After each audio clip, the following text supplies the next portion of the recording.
apóstol Arturo Mango. Muchas gracias, apóstol, por estar aquí con nosotros. No, gracias por la invitación. Estaremos estudiando el versículo Jeremías 17:1 que nos dice: el pecado de Judá escrito está con cincel de hierro y con punta de diamante. Esculpido está en la tabla de su corazón y en los cuernos de sus altares. Bueno, por lo que yo estoy entendiendo aquí, apóstol, el pecado lo están expresando como algo que está como un tatuaje en nosotros, ¿no? Algo que nosotros tenemos grabado. Entonces, estoy viendo, bueno, Judá pertenecía al pueblo de Israel, ¿verdad? Entonces yo quisiera saber, apóstol, ¿cuál es el proceso por el cual los pecados son quitados?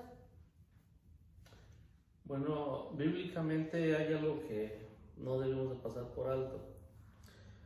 Vamos a recordar que, o más bien cuando vemos en experiencia congregantes, que ya son salvos, recibieron a Yeshua, a Jesucristo en su corazón, pero el problema es que tienen el efecto de los pecados que cometieron. Aunque ya se congregan, ya vienen a adorar a Dios, pero sucede lo que está ahí.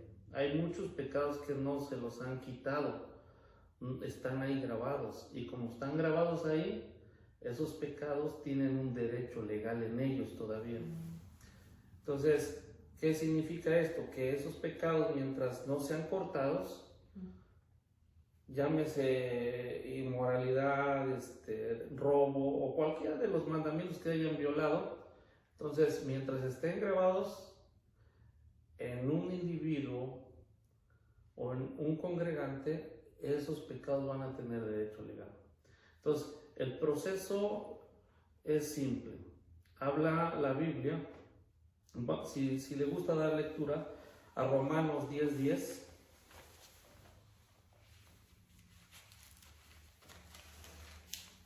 Romanos 10:10 nos dice: porque con el corazón se cree para justicia, pero con la boca se confiesa para salvación. Ok, y vamos a dar aquí también a Romanos capítulo 2, versículo 29. Y dice así el Eterno: sino que es judío el que lo es en lo interior, y la circuncisión es la del corazón en espíritu, no en letra, la alabanza del cual no viene de los hombres, sino de Dios. Ok, bueno, entonces el proceso para que esos pecados sean cortados y quitados en el pueblo de Dios, tenemos que entender el concepto de la palabra circuncisión. Entonces, en los tiempos de Abraham, cuando Abraham ya estuvo dentro del pacto con el Dios de Israel, bueno, en ese tiempo era el Dios de Abraham, todavía Israel vino a través de Jacob, se le dijo que se circuncidaran. Ese fue un mandamiento. La circuncisión era la señal de un pacto. Entonces tenía que circuncidar el prepucio de cada varón, y de ahí ellos ya estaban dentro de un pacto. Entonces la circuncisión tiene, vamos a decir, en algo práctico, dos significados: cortar y el otro limpieza. Entonces, cuando nosotros confesamos, echamos mano de lo que es la confesión de pecados, o sea, conocemos el pecado, Dios nos habla por su palabra que hemos pecado, entonces nos arrepentimos, quiere decir, cambiamos de mentalidad y de dirección hacia Dios. Entonces viene lo que es la confesión de pecados. La confesión de pecados va unida al arrepentimiento. Alguien puede decir que se arrepintió, pero si no va a la confesión de pecados, él no va a disfrutar de los beneficios de lo que son las promesas de Dios. ¿Por qué? Porque la confesión de pecados es la que trae el corte, así como lo comentaba de Jeremías 17:1. Y hay algo que yo aprendí del apóstol Lugo, en una de sus enseñanzas decía: pecado no confesado es pecado no perdonado. Entonces podemos decir, apóstol, que bueno, uno ya llega a las plantas de Cristo y todo, y como usted comenta, pues son salvos, pero aún están teniendo efectos de esos pecados porque no han sido confesados. Sí. Pero en este caso usted, como nos está hablando, tendría que ser cada pecado, o sea, específicamente tenemos que escudriñarnos y ver, por ejemplo, no sé, yo cometí adulterio, robo, no sé, asesinato, no sé, todos esos, pero ser específicos, ¿no? Para ir cortando uno por uno y ese pecado confesado sea perdonado, pero específico, porque muchas veces, como dice usted, está comentando, pues uno se arrepiente, ¿no? Y puede decir, me arrepiento de todo lo malo que he hecho y ya, pero no está siendo específico en la confesión de pecados, ¿no? Exactamente. Esa confesión específica va en lo que es un arrepentimiento bíblico, no un arrepentimiento, un arrepentimiento es de creo que el arrepentimiento es así, o no, conceptos humanos. El arrepentimiento bíblico es cambio de mentalidad, regresar a Dios, cambio de dirección, regresar a Dios.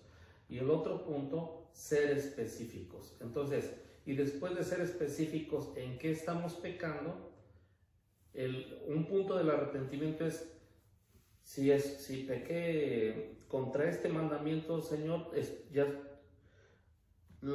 estoy de acuerdo con lo que dice tu palabra, que tú estás en lo correcto y yo estaba equivocado, y eso es lo que llevo a mi confesión. ¿Por qué? Porque pecado no confesado es pecado no perdonado. Pecado no perdonado acarrea maldición, y toda la maldición, si no se corta, va a traer, número uno, dolor, número dos, vamos a decirlo así, va a traer pobreza, y número tres, va a traer muerte. Entonces, ese es el problema, que va a haber pobreza.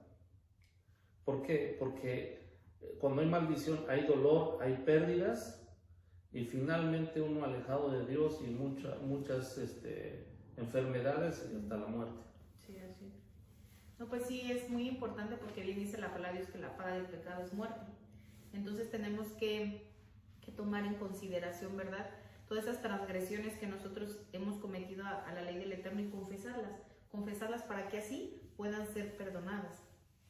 Entonces, aquí hay algo también. Si alguien, ahora aquí no vamos a agarrar el contexto vamos a decir, de la iglesia popular, de que todos tienen que venir, yo tengo que escuchar todo lo que hicieron. Bueno, eso también se puede ayudarle a alguien a que haga una confesión delante de Dios, pero en realidad al Hijo de Dios se le tienen que enseñar los principios, y él mismo puede ponerse a cuentas con Dios personalmente. Poco a poco, en lo que lleva su vida de lectura, va viendo qué es lo que, las transgresiones que cometió, su vida de oración, tomar nota, ser específicos con Dios y pedir perdón en el nombre de Jesucristo, y que esos pecados por la sangre de Cristo son limpiados, son perdonados y son borrados, así como lo leemos, son borrados, y después que son borrados tenemos acceso a tener una intimidad con Dios, porque si no, de lo contrario, todos esos pecados, mientras estén grabados ahí, van a tener efectos. Y la pregunta que muchos se hacen, bueno, pues si ya me acerqué a Dios hace 3, 4, 5 años, pero ¿qué pasó? Nunca lo han confesado. ¿Y qué es lo que pasa? Dice la Biblia que lo que hablamos tiene poder, que en la boca está el poder de la vida o de la muerte. En la boca está la bendición o la maldición. Entonces, nuestras palabras son las que hacen que se borren esos pecados, que se quiten de ahí, llevándolo por medio de Jesucristo. Entonces, yo me confieso un pecado, Señor Padre, he pecado contra ti, he pecado, a lo mejor robé, a lo mejor ofendí, yo te pido perdón, ofendí tu santidad, ofendí tu autoridad. Entonces me pongo a cuentas contigo, te pido perdón y me arrepiento. Entonces, por lo que estoy entendiendo, apóstol, cuando uno llega a las plantas de Cristo, ¿verdad? Por eso es bueno tener una autoridad, un líder, para que nos esté aconsejando cómo hacer este proceso y decirnos, bueno, pues no sé, mira, pues has transgredido la ley en esto y esto, y pues porque pues uno va manteniendo esa charla, esa comunicación en donde pues yo le voy diciendo, mira, pues, y usted me va orientando, pero ya el perdón, en entrar en el perdón de pecados, ya eso es una intimidad con el Eterno, ¿no? Sí. A través de la sangre de Jesucristo, pues somos limpios de esos pecados, pero ya es en la comunión que nosotros estamos teniendo, ahora sí que solamente entre Dios y, pues, y uno mismo, ¿no? Sí, seccionar los pecados, vamos a decirlo así. Ajá. Unos son pecados hacia Dios. Sí. Entonces, ¿qué pecados son hacia Dios? Hacia su santidad, hacia su autoridad. Entonces, ¿qué pecados en pocas palabras son de rebelión? Y después de eso vamos a decir qué pecados son contra mí mismo. A lo mejor dañé mi cuerpo, alcohol, drogas, o no sé, lo maltrató. Cosas que trajeron algo que yo hice, que hubo daños en mí. Entonces yo perdonarme a mí mismo, confesar esos pecados y después poco a poco ya es con los demás. Entonces hay que seccionar pecados hacia Dios, pecados hacia mí y pecados hacia mi prójimo. Y en esa manera poco a poco, eso es cuando esos pecados son borrados, es eso que estaba grabado en nuestra alma, eso que estaba grabado en nuestro corazón, eso que estaba grabado en nuestra mente, ya es borrado, es quitado, también son quitados los efectos de esos pecados y ahora sí puedo empezar a experimentar las promesas y los beneficios de la palabra de Dios. Qué importante es este tema, apóstol, ¿no? Porque muchas veces desconocemos esos términos, ese proceso por el cual existe, cómo es el perdón de pecados. Entonces, por eso es que mucha gente no está obteniendo, ¿verdad?, esos beneficios y esas promesas de parte del Eterno, porque precisamente desconocemos acerca de este tema. Y como comentó, pues solamente uno a veces cree que no, que ya llega, entrega su vida a Cristo y que ya todo va a estar bien, pero en realidad es que requiere de un proceso, y en este caso hablando de la confesión de pecados. Hay un versículo que sí está en Proverbios 26, que es muy importante que lo conozcamos, lo que es Jeremías 17:1. Todo lo que está grabado, pueden haber pecados de inmoralidad, de ofender a los demás, de violencia, no sé de cuáles. Es 26:2 de Proverbios, si le queda lectura, Claro que pastora. sí. Así dice la palabra de Dios: como el gorrión en su vagar y como la golondrina en su vuelo, así la maldición nunca vendrá sin causa. Ok, entonces hay causas, hay maldiciones que tienen una causa. Esas causas son pecados grabados en el alma del hombre.